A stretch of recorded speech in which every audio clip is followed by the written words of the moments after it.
En esta oportunidad hablamos sobre reforma política. ¿Cuáles deberían ser los problemas que resuelva esta propuesta al sistema político? ¿Cuáles son los efectos de implementar esta iniciativa? ¿Es el voto obligatorio tal vez un incentivo perverso para la población civil? En cuanto a la financiación de campañas, ¿cómo debería manejarse? ¿Deberíamos votar por listas cerradas o abiertas, es decir, logos o caras? Exconstituyentes, senadores, representantes a la Cámara, representantes de entidades como Transparencia por Colombia, Misión de Observación Electoral, Unión Europea, Academia, entre otros, se reunieron aquí en el Observatorio Legislativo para analizar el proyecto de acto legislativo de la reforma política. Acordémonos que estamos hablando específicamente de un proyecto de reforma constitucional que tiene como objetivo hacer una reforma al sistema de partidos.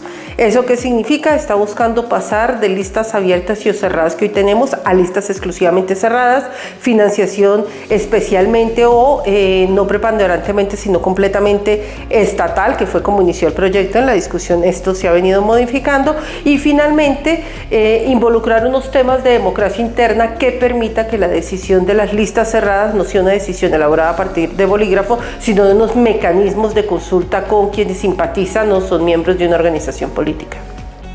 Quiero comenzar agradeciendo al Instituto de Ciencia Política Hernán Echavarría Olózoga la invitación a este importante conversatorio sobre la reforma política, en la medida en que este es uno de los temas centrales de la actual coyuntura y consideramos de la mayor importancia algunos aspectos que fueron tratados en esta conversación, esencialmente lo que tiene que ver con la organización de los partidos, la necesidad en este momento de la lista cerrada con paridad de género y alternancia, y también lo que hace referencia a la financiación de las campañas políticas, que en nuestro caso consideramos debe ser completamente estatal.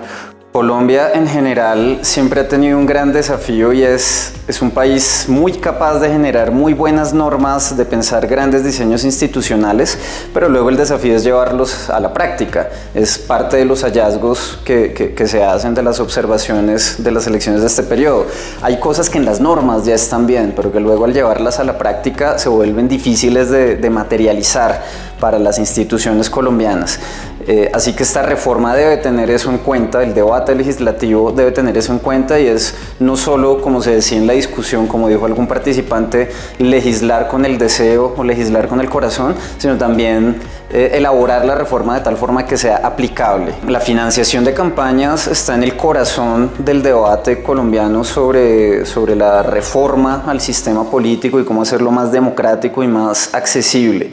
Un punto muy importante que se mencionó en la discusión es que la reforma actual está dejando de lado el tema del control a la financiación de campañas. Eso que, por ejemplo, es una recomendación de la Misión de Observación Electoral de la Unión Europea, fortalecer la fiscalización de la financiación de campañas, ahorita no está en esta ni en otras reformas, porque otra reforma que lo abordaba no se hundió en el Congreso de la República. Entonces ahí está quedando un tema importante de lado, y es qué tanta capacidad tienen las instituciones colombianas para fiscalizar, para darse cuenta cuál es el origen, el monto y el destino de los recursos financieros que se mueven en una campaña electoral. Una reforma política debió haber tenido una discusión o un análisis o unas conclusiones con la academia, con observatorios legislativos como las que estamos haciendo, por iniciativa del gobierno o del Congreso de la República. Debemos tener todavía unos foros que nos permitan las conclusiones de parte de ustedes dentro del Congreso de la República para nutrir este proyecto, que la reforma es bien intencionada en su mayoría, pero no está resolviendo los grandes problemas. Yo voy a hablar por lo menos del caso del departamento de Antioquia. Antioquia, como varios otros departamentos del país, ha venido profundizando unas, yo no las llamaría en términos de castas políticas, sino de empresas políticas. Y esta reforma no está resolviendo esa situación, especialmente en el término de financiación. Yo creo que inclusive la solución al problema de la financiación no es si es concurrente con el sector público y privado, o si es netamente privado o netamente público, sino el control de los gastos de las campañas. Hay dos temas que van a ser muy álgidos en la discusión, y es el que ya mencionamos, el de la financiación de las campañas, porque en esto no hay consenso y seguramente será fruto de un largo y profundo debate en las las sesiones que vienen, e igualmente el tema de las listas cerradas y bloqueadas, porque hay de todas maneras que dar un espacio para que los partidos entiendan la necesidad de que mediante esta medida garanticemos ya no un tema de cuotas, sino la paridad tal como debe ser. Nosotros tenemos hoy dos problemas gravísimos en nuestro sistema de partidos que deberíamos buscar resolver.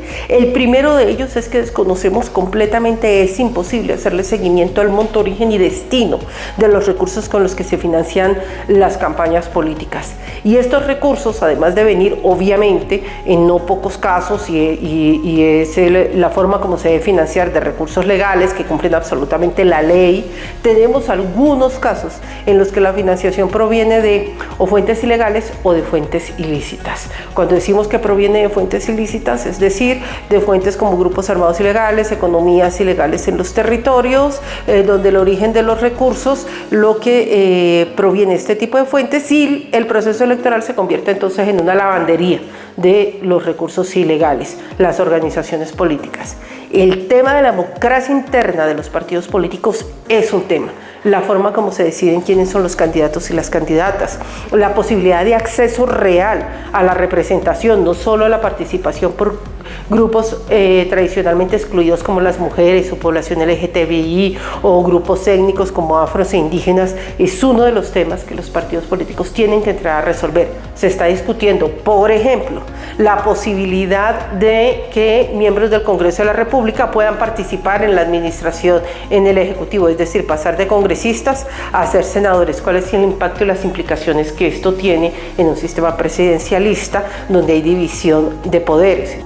El problema no está netamente en el tipo de financiación, que es un elemento fundamental, sino en el tipo de control sobre los gastos de las campañas políticas. La tardanza, la oportunidad, la falta de diligencia de autoridades, o por principio, o por capacidad, o por insuficiencia de instrumentos legales. Pero no hay una respuesta urgente cada que se presente una irregularidad en medio de las campañas. Eso no está tratado en la reforma política. Hay un sistema electoral desconfiable. Eso es una realidad.